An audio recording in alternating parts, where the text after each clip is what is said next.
Hi, and welcome to Mindshifters Radio. Today is Friday, October the 8th, 2021. And Dr. Tim is participating and speaking at the Integrative Mental Health Summit today through Sunday, and I'll put the link to that in the notes.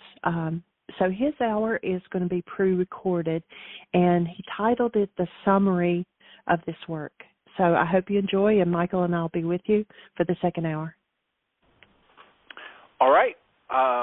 So I'll get a little intro going here, and you can just interrupt me if somebody raises a hand, because as you know, my preference is to take calls, and I try to approach these shows prepared to talk for the whole hour if I need to, but always hoping people will call in with comments or questions or testimonials of how this work is helping them. And this work specifically, for the recap, is the ancient Aramaic technology of forgiveness. And forgiveness is this tool for reaching inside myself and removing anything that doesn't belong in me. And in order to remove what doesn't belong in me, I have to have a definition of what does belong in me and what doesn't. And the ancient Aramaic had the understanding that as human beings, we're meant to, because we are created from this energy of creation, some call it love, and because we were created by this energy of creation, some call it love, we're made of this stuff, some call love, and that's what we're meant to have as our conscious experience 24 hours a day, 7 days a week, all year round. And sometimes when we say that, people have an objection, and they say, well, you're trying to tell me that my anger is a bad thing, or that I shouldn't have upset, or I shouldn't have fear, or I shouldn't have sadness or grief. And that's not what I'm saying. What I'm saying is this system is, this mind-body energy system, this creation device, is beyond my comprehension with my conscious logical mind. And it's a system that is so well designed and put together that everything that's in it is there for a reason. And if that's the case, it would be really important for me to know what's the reason for my having sadness, anger, fear, grief, hostility, confusion, tension. And one thing I'm offering is the purpose for those energies which feel discordant, tense, painful, disruptive, uncomfortable, whatever you want to call them. The purpose of it is to give me the feedback to tell me that my focus is inaccurate, that what I'm using to focus my conscious attention on is something that is creating discomfort, and that's not what I'm designed for. So it's like a feedback system to tell me, hey, Tim, your thoughts are off the mark, you're focusing on the wrong thing, you've chosen the wrong few bits of information from your senses, and back up, take a breath, center on your true nature as the energy of love, and then try again. Reassemble the input.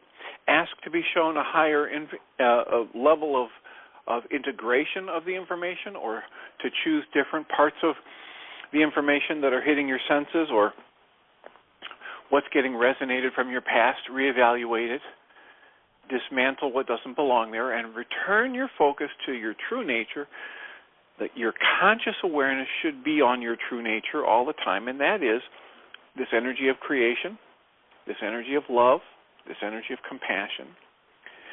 And when I do that, moment to moment, I create an experience of my true nature moment to moment, and then I'm creating an experience of love.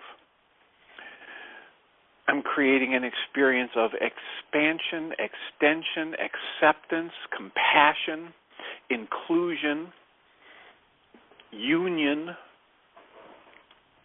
And that's what the tool of forgiveness is all about. It helps me use the warning signals that appear in my awareness, and some would call them energies of pain or sadness or grief or loss or confusion or guilt or shame or anger, frustration.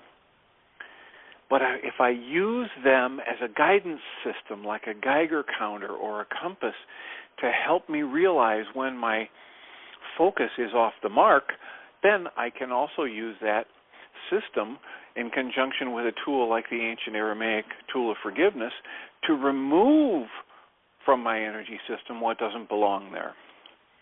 And the more I clear out the stuff that doesn't belong there, the easier it is for me to experience and shift my focus to my true nature as this energy of love, and then extend that love to everyone and everything in every relationship in my life.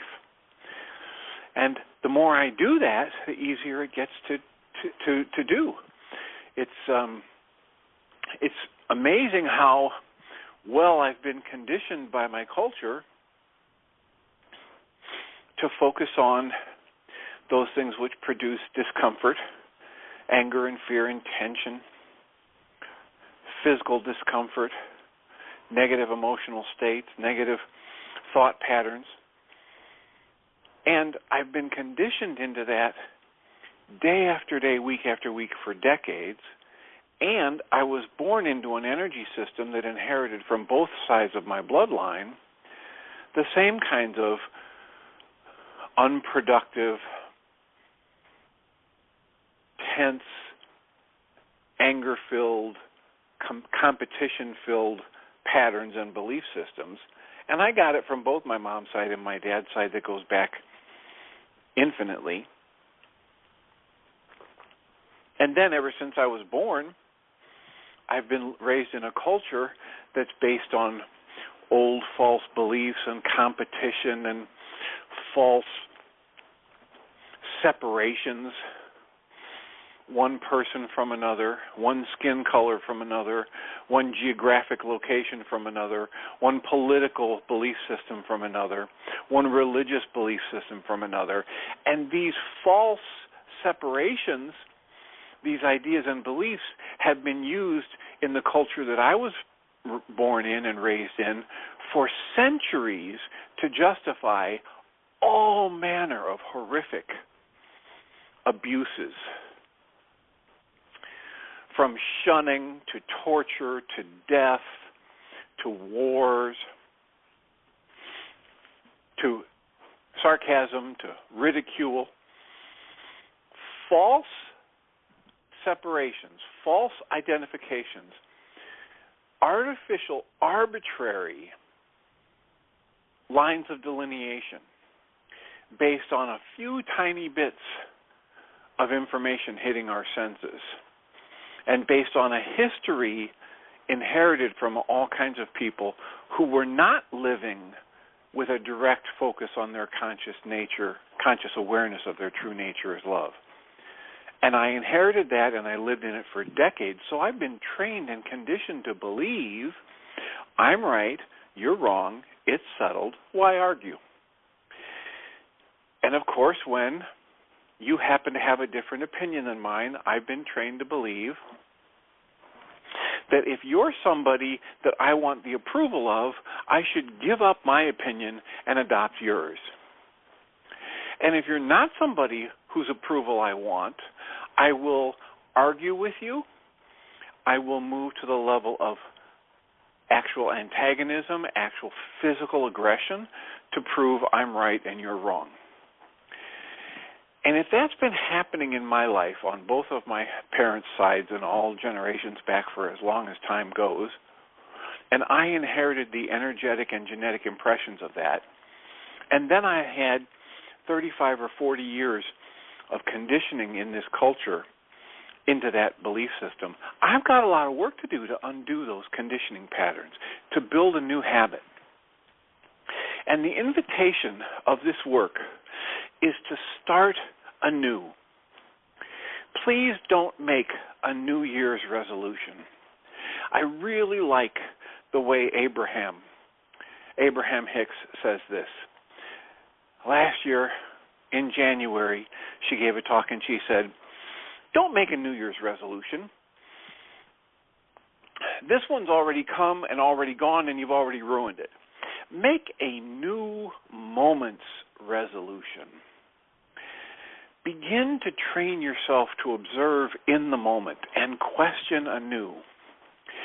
Begin in each moment to return your focus to your breath, to shift the focus of your conscious awareness to your true nature. Begin a new moment's resolution and pick up the tools. Pick the ones that fit you best and make a commitment to yourself, to your potential as a creator of a new, loving, positive, more expansive, joyful lifestyle, and apply your conscious awareness moment to moment to the application of tools that make your life better. And I'm happy if you're doing that with whatever tool suits you. The Sedona release method, Ho'oponopono, Byron Katie's work, the schools of religious science, the schools of Christian science, the schools of unity teachings, Martha Creek's work out of unity. Whichever set of tools resonates with you, pick it up, apply it, make a new moment's resolution in each new moment to monitor your internal experience for an indication that your alarm is going off, that you're feeling anything less than love, that you're having any thoughts that are less than loving and inclusive, that you're doing anything other than identifying the true nature of creative force flowing through you and what it wants you to accomplish, that you keep your intention focused on the purity of that energy of creation, that you allow it to be there without resistance from you, that you surrender fully to that experience in the presence of each new moment, and that you remember with humility, and humility from the ancient Aramaic definition of the ability to identify the highest and best in everyone and everything you see, and then choose actively in the moment to cooperate only with that highest and best. Then you will resonate with the highest and best energies that it is potential for you to resonate with. You will extend those energies which are highest and best, and you will create in each new moment from your resolution to do so a better, more loving, more creative, more joyful, more expansive, more inclusive life experience in each moment. Now, in this work, the primary tool for that is called the Reality Management Worksheet, and that's available on the website that Dr. Michael Rice and Jeannie have tirelessly constructed with thousands of pages. And the website is www.whyagain.org. And there's a link on that page that looks like a red and white bullseye. And if you click on that link, it takes you to the page where this core tool, which is called the Reality Management Worksheet or Wake Up Sheet. The name keeps changing, but the process, the core process, is always the same. And it's free as a download. You don't even have to get on a mailing list. The vast majority and the core power tools that Michael and Jeannie have created, they're making available completely free of charge, without any strings attached. You click the link, you download the PDF file, you print it out as often as you want, and you've got access to one of the most powerful tools I have seen and experienced in my over 41 years of living life and doing therapy.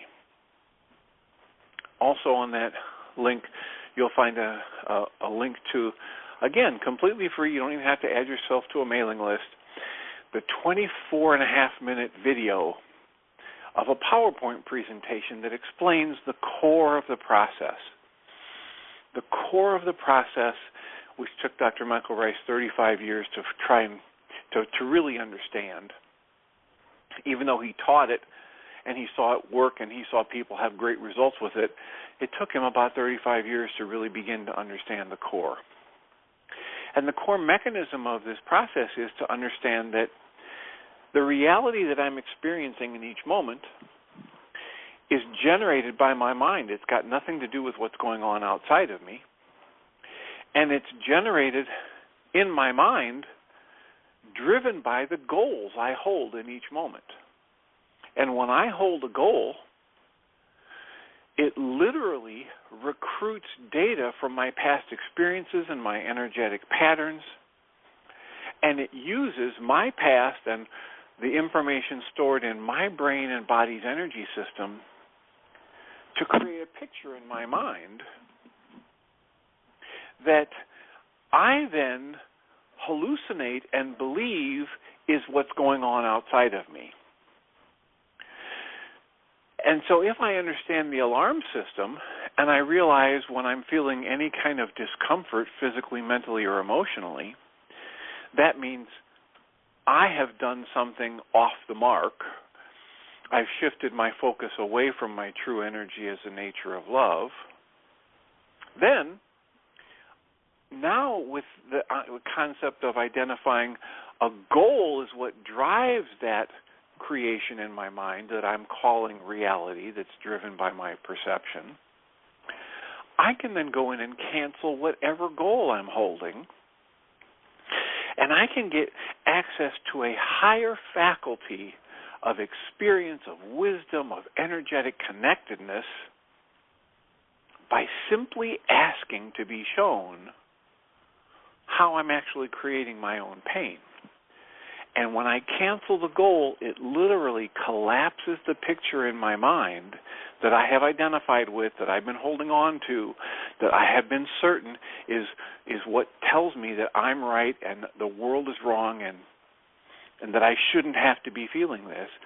I can cancel that whole perceptual process by simply canceling my goals in the moment and asking to be shown from something far greater and more powerful and expansive than my conscious logical mind, where is the true source of my discomfort? And when that happens, and I ask to be shown, and I ask to love truth, truth meaning the actuality of what's happening in the moment, powerful changes happen in my life. That's the core of this work.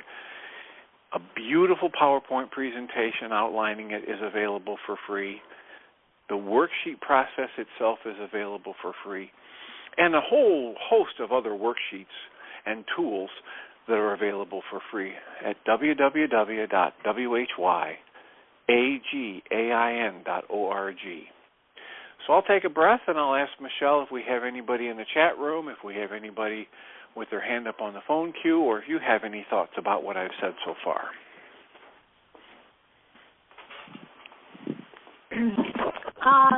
We kind of quiet on the switchboard today in the chat room. The one thing I really have to agree with everything that you said is the part about that it gets easier and easier. It's surprising to me how my own resistance systematically, sorry, I'm getting a call. I'm trying to figure out. Excuse me. I'm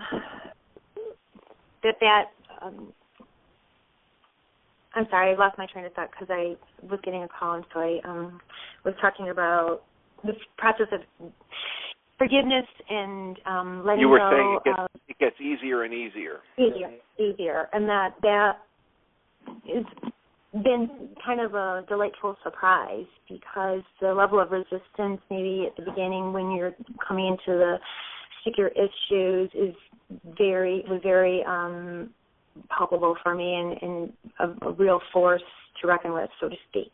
And so then, a couple years later, and then it's with a lot more ease. And I didn't expect that because of how hard, difficult, how challenging it was for me to let go, let's say at the beginning, concepts about needing to be right.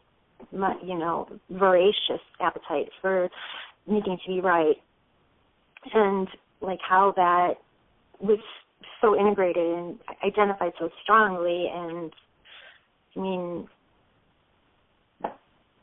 I don't recognize that I'm not that person anymore. Not that it's completely healed. There's fringes. It's just that my ability to transcend them is becoming easier, and it's like a nice surprise, like bonus. It doesn't have to always be so arduous. Yeah, it really, I have noticed the same thing for myself, that year after year, the ease has been sneaking up on me.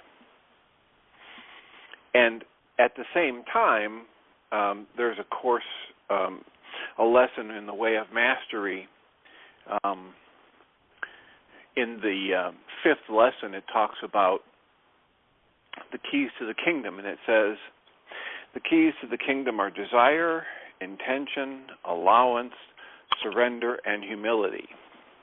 And the reason for the need for humility is because the further one goes in the process of removing what's less than love, the more powerfully the person's life changes for the better, and the greater the temptation for the individual to say, "Oh, look what I did! Look what a fine boy am I!" And that is the other side of the coin for how it gets easier and easier to face my own resistance and to surrender into the process and pick up the tools and move through my own painful energies or false beliefs. I can move through them far more quickly than I did 2, 3, 4, 5 years ago. I can also be pulled up very, very abruptly and short, because the things I'm likely to run into at the next level are things that I have hidden from myself so successfully and with such an intense conviction that this is too powerful, too negative, too upsetting, too grief-stricken, too rageful for me to deal with. So I will get far more intense negative responses when I hit a new layer,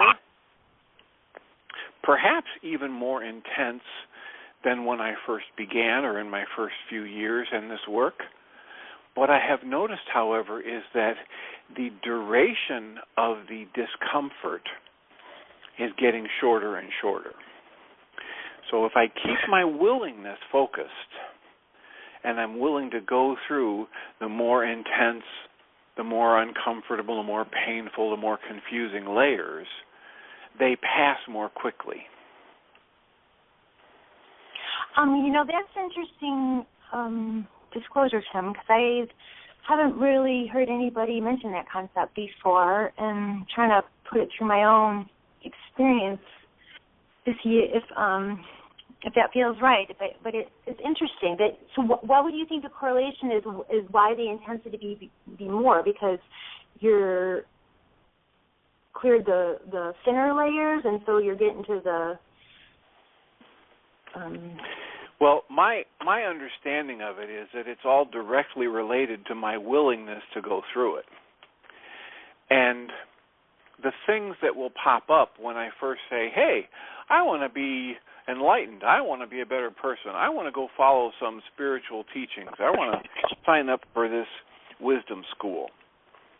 So the things that I'm going to be willing to see at that first level are still tied to my ego's identification with wanting to be seen as a good person or as a spiritual seeker. And so I'm really at that level not as willing as my conscious mind wants me to believe. It's still mostly tied to an ego identification. And so I'll be able to look at, oh yeah, I was kind of mean to my brother when I was growing up. I should go through those layers. Oh yeah, sometimes I'm not completely honest about, my financial dealings or whatever it is that was my issue. And because I'm new to it, I think I'm willing at a far deeper level than my willingness actually goes. because I don't understand the process. And the further I go into the process, the more I peel back the layers and the more I realize, oh my gosh, I have hidden a lot more stuff from myself than I ever imagined I had hidden from myself. I have literally convinced myself that I can't survive looking at this piece of knowledge about myself or this false belief about myself or this old memory about myself. Well, I didn't even realize that. So as I go deeper, I'm going to run into things that have been there longer and that got put in there with a stronger conclusion on my part that I could not survive if they came to the surface. So that's my understanding of why when I do have a new layer come up, sometimes it's just mind-boggling to my conscious mind how intense it is when I've had thoughts about, oh yeah, I've handled my anger issue in that area, or oh yeah, I've handled my guilt issue in that area, and then if I let myself go down that path of thinking I've done this work or I've finished with that issue, I've literally just put a set of blinders on myself. And then I just go charging off into the world with blinders off, and I get shocked by the fact that I just ran into a tree stump.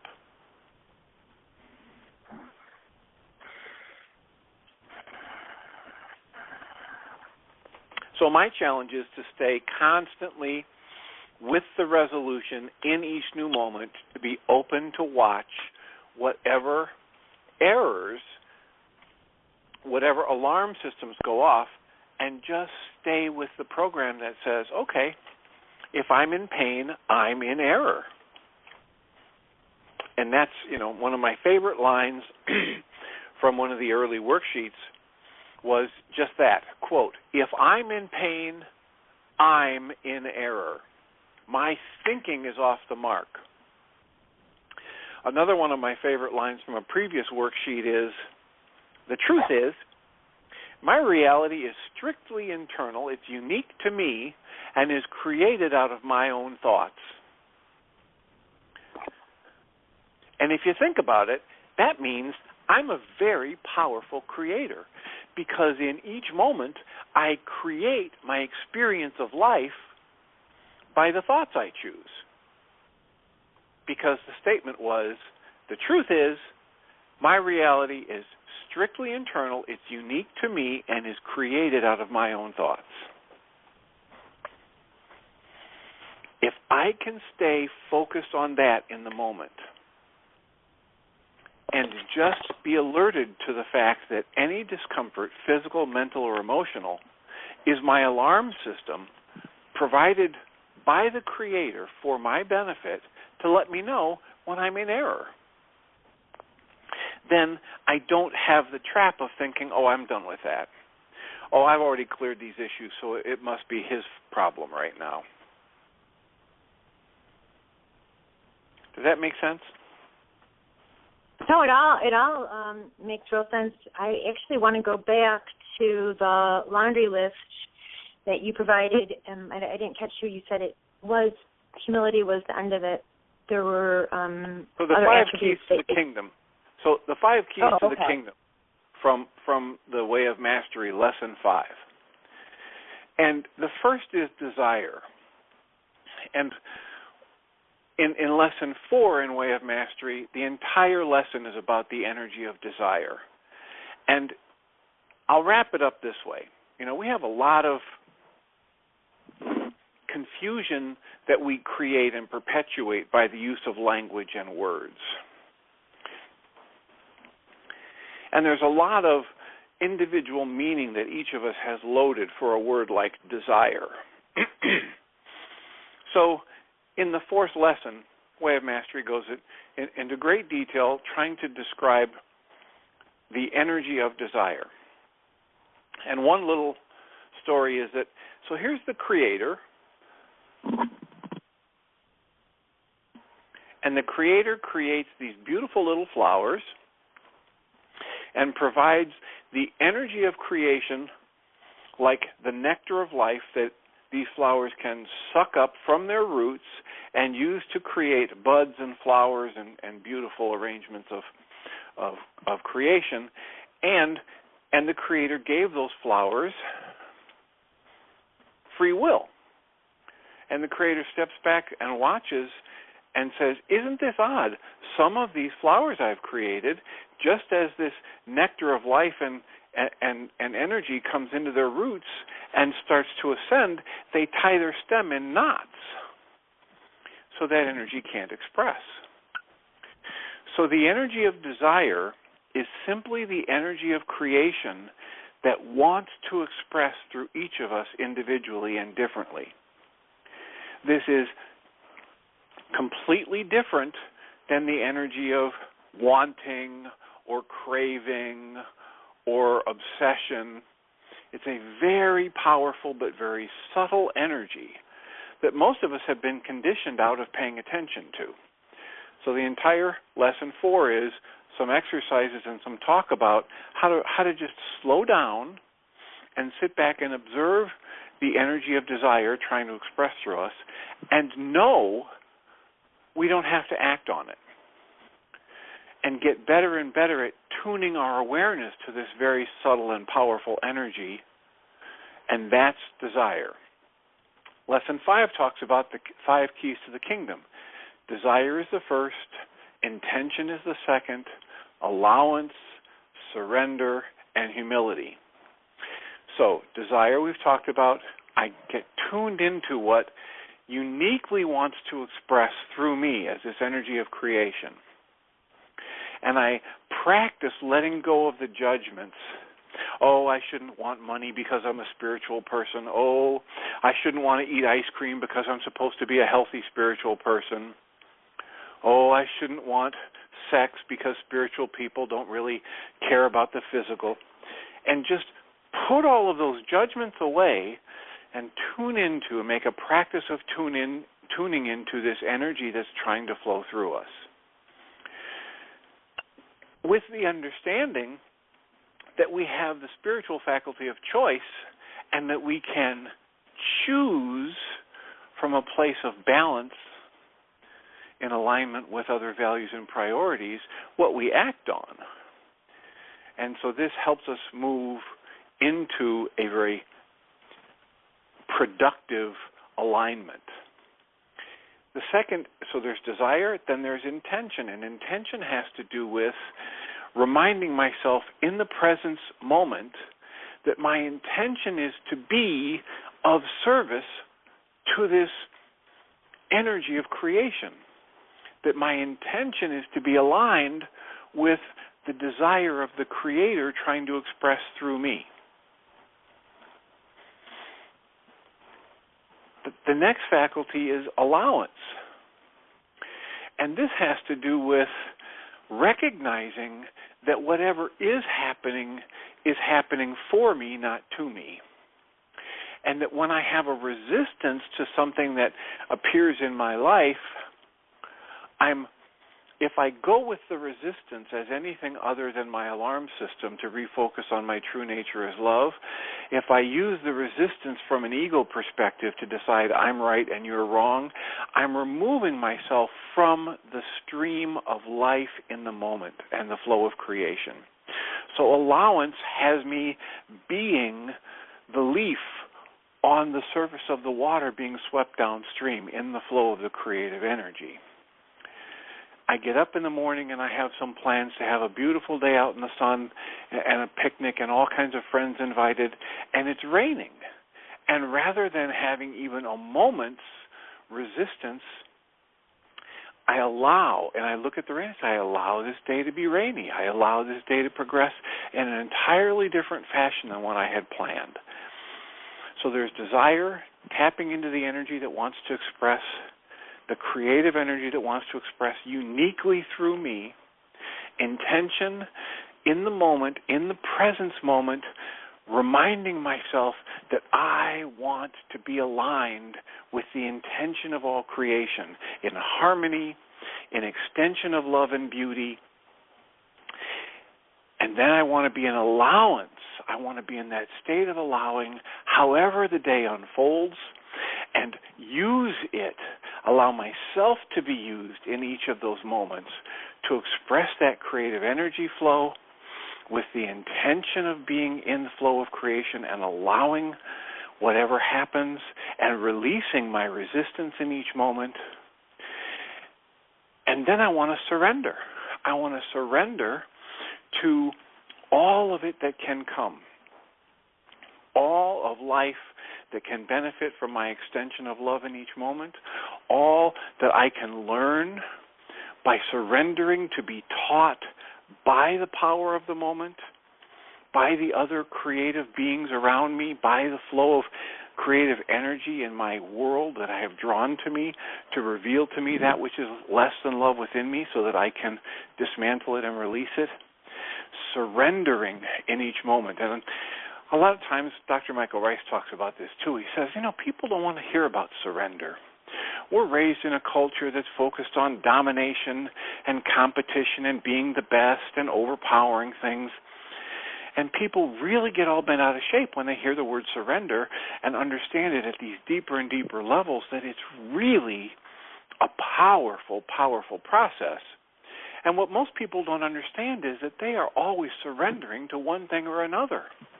In the world of competition and dominance, I'm always either surrendering to anger or fear, or I'm surrendering to love. And in this work, the invitation is to learn to surrender to the flow of life which comes from that energy of creation, which some would call love, to be focused on how it wants to express through me as an energy of desire, to hold the intention to stay aligned with the true energy of creative force, which always speaks about inclusion and acceptance and joy, extension and creativity in a loving energy, to allow that to happen and unfold as it does, to surrender to the process fully, surrender to love in each moment, choose to surrender to love rather than surrender, to be driven by the alarm system, which is there only to tell me, hey, you're not in alignment with love in this moment. And then, as one does that, one discovers fabulous transformations in their experience of life moment to moment, because one begins to build the habit of staying focused with their conscious awareness on their true nature as the energy of love, and then their experience of life in each moment becomes the extension of that love. It becomes loving, joyful, passionate, compassionate, inclusive, creative. And in that moment, I have transformed my experience of life. And as I do that, things get so much better that it literally puts me in a different world of experience. And that's where humility needs to be, again, a presence moment commitment, a new moment resolution to stay connected to the fact that, you know what? I didn't create myself. I don't even know when I was created. I don't know how to digest the food I had for breakfast. So this isn't me doing all of this. This is me letting the energy of desire flow through me, holding the intention of being aligned with the desire from a higher level of being, and that level of energy that keeps the stars in alignment and the planets spinning, allowing whatever happens and allowing myself to understand that it must be happening for me and not punitively to me, surrendering in that moment to the energy of creation rather than resistance, and then understanding I didn't do this. Even the master teacher that some call Jesus, and we know from the ancient Aramaic his name was something more like Yeshua or Yeshua, that his core teachings were, I myself do nothing, and yet the Father within me does all these things. Even at the pinnacle of manifesting creatively, positively, true masters understand that their being a master has nothing to do with control of anything other than they've mastered their ability to be a perpetually avid student. And in this context, what am I being a student of? I am a student of the energy of creation, the energy of love, and I allow it to teach me, and I surrender to it in each moment. And I hold the power of humility, which is that ability to identify with the highest and best, with everyone and everything around me, and then choosing to cooperate only with that. Taking a breath. Did I stay on target or go way off on tangent? I think you're doing a wonderful job, so much so that people prefer to listen than calling with questions. It's a great message, and just for me it resonates just a lot of positive, good feelings when I can remember to reconnect with that when you're saying it and kind of imagining it and, instantly feel a higher level of vitality, more energy, just sitting here. So I'm sure other people are similarly inspired. It's an inspiring message. Well, I bring in things like Way of Mastery and Guy Finley to this work on this show because to my ear and my eye, it's the same message. And when I have an experience in my mind-body energy system that's anything other than that energy of love, I want to pick up a reality management worksheet. I want to take a breath. I want to do like the Beatitudes say in the first few Beatitudes. These aren't religious prescriptions for following some law of man or some religious ritual. This is what some would call a yogic practice. So instead of blessed are the poor in spirit, which is the first beatitude, something like that from the King James, the ancient Aramaic scholars have gone back to the original and found out that what was interpreted as the word poor is not poor as in having nothing, but as in being open. And another meaning for that word that was translated by the Greeks as the word poor is it's just one tiny little mark, one little dash on the paper turns the word that the Greeks interpreted as poor to the word home. And so if you're listening to someone who's supposed to be an earth-shattering spiritual teacher, and then someone down the road says, oh, did you hear what that spiritual teacher said? Blessed are those who are poor in their spirit. And somebody else says, wait a minute, I was there at the same talk. I know his native language, and I believe what he said was, now is the ripe time. Ripe as in the ripeness of a fruit, at the perfect moment. Right now is the perfect moment to make your home in the breathing unity. To breathe, to bring yourself into the breath. Have your home in your spirit world, and your home in your connection, the intimate connection between the physical and the spiritual energy system. Now is the ripe time to make your home in the breathing unity and let the fertile soil of the queendom birth your clear guidance. And somebody else was at the same talk, and they said, no, not only do I speak his native language, I'm from his hometown.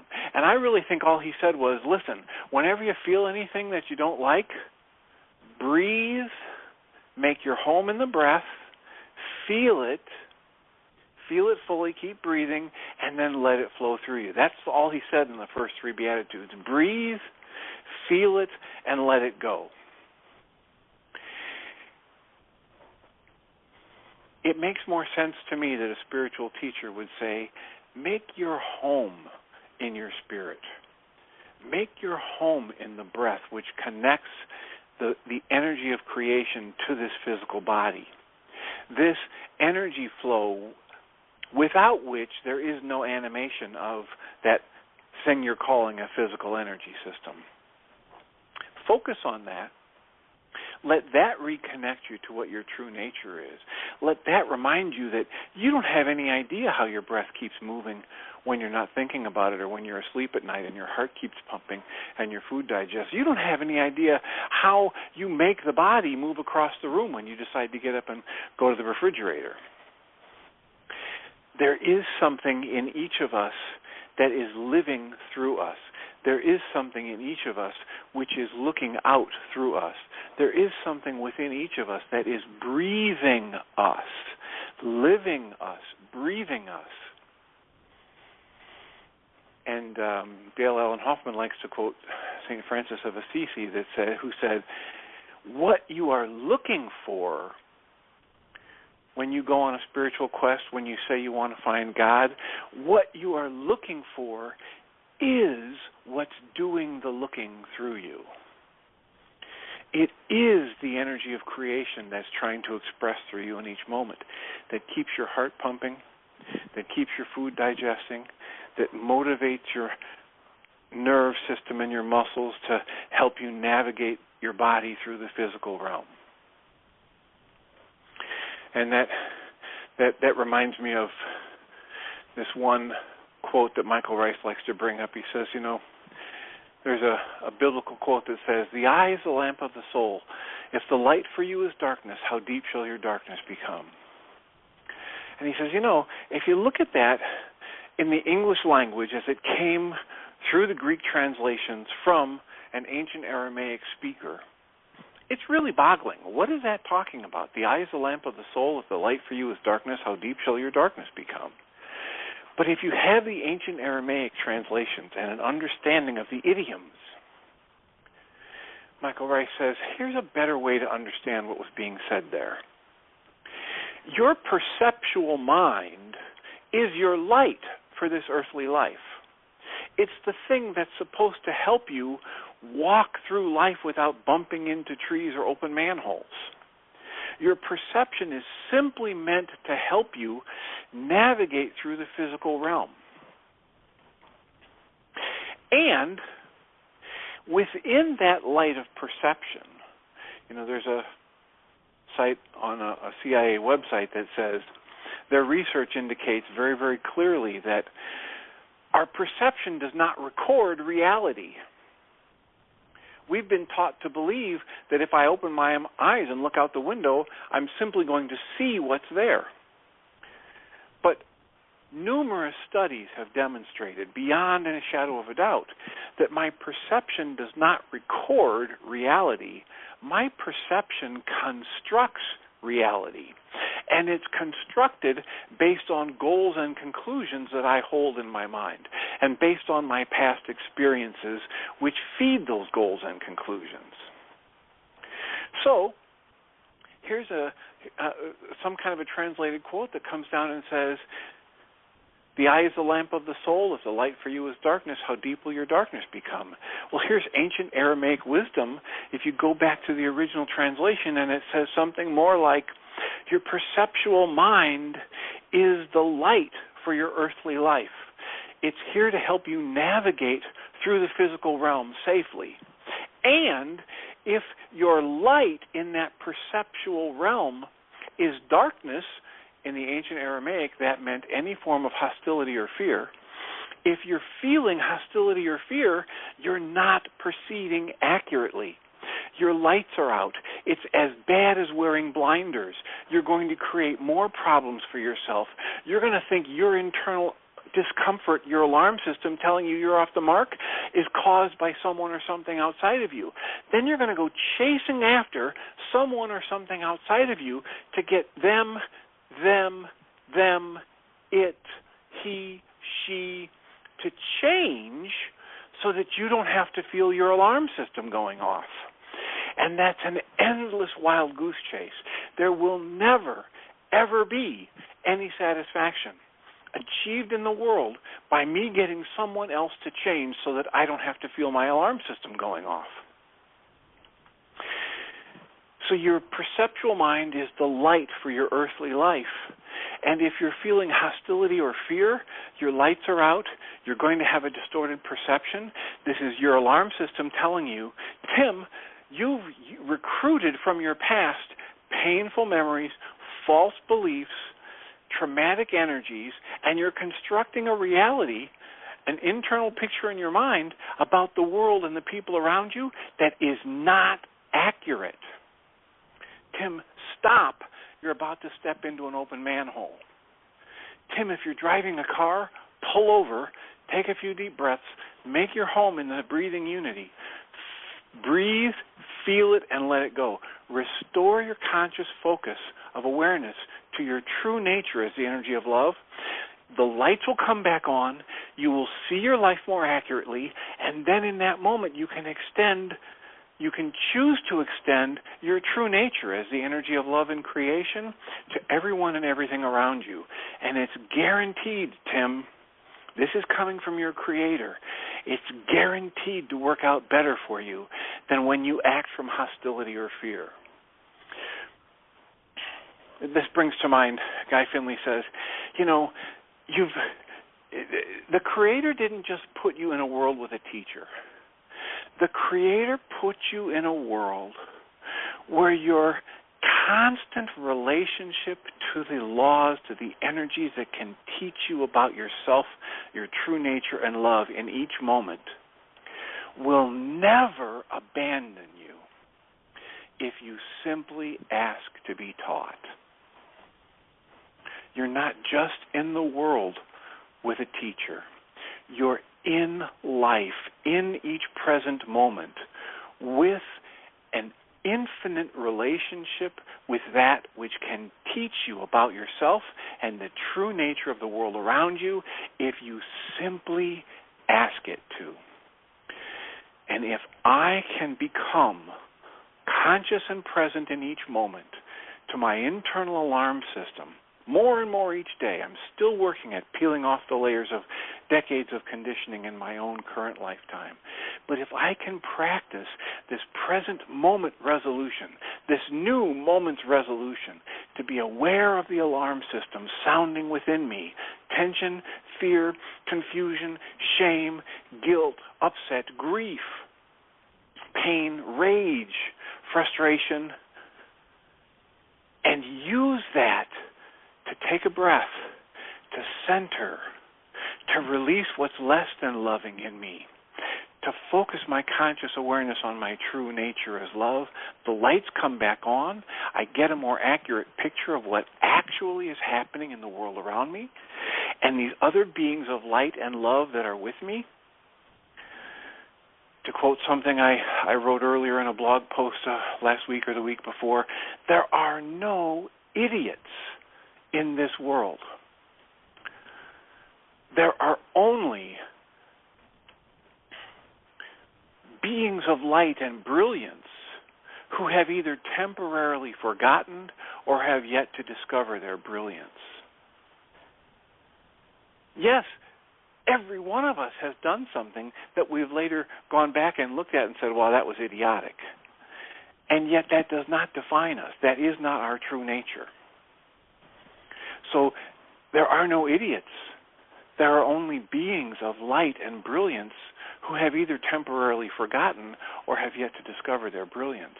And if I feel something in my alarm system going off, any negative thought or emotion or physical ache or pain, and I stop, I breathe, I make my home, my conscious awareness focus on my true nature as energy of love, the lights come back on. And when the lights come back on, I am allowed in that moment accurate perception about the true nature of the beings of light and brilliance all around me, and how everything that's happening in my life is happening for me to help me reveal to myself what I've been hiding from myself that's less than love, what I have been identified with that is less than the energy of creation, so that I might release that and choose again in each new moment to keep my focus on extending my true nature as the energy of love. I trust, Michelle, that if a hand had gone up, you would have interrupted, and so I will ask briefly here in the last few minutes for questions or comments from you. I would have told you about everything, and I think people are really enjoying it. And actually, I have a Way of Mastery somewhere. I'm going to go find it and read that lesson. It's intriguing. So thank you for your comments and introducing other, Betsonly and Way of Mastery. I think you're right. They're different paths to the same summit. Yeah, we've talked at length at different times about how the truth is just the truth.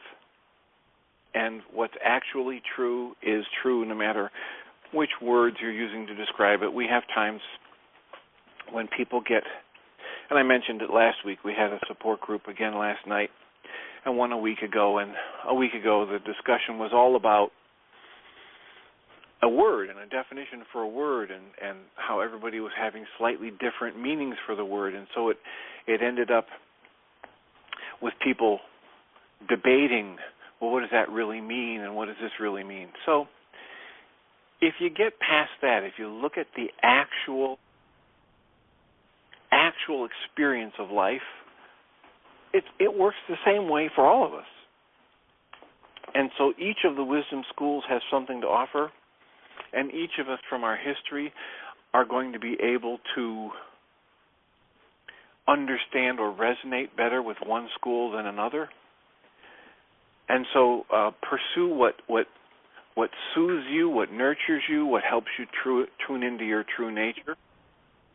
And in the meantime, come on back tomorrow and the rest of the week and have the best year yet of your eternal life. We appreciate everybody who's been here today. That was awesome. That was a pre-recording from actually back in 2015. Dr. Tim is with the Integrative Mental Health Summit today and tomorrow and Sunday. So hold the space. All that goes perfectly well.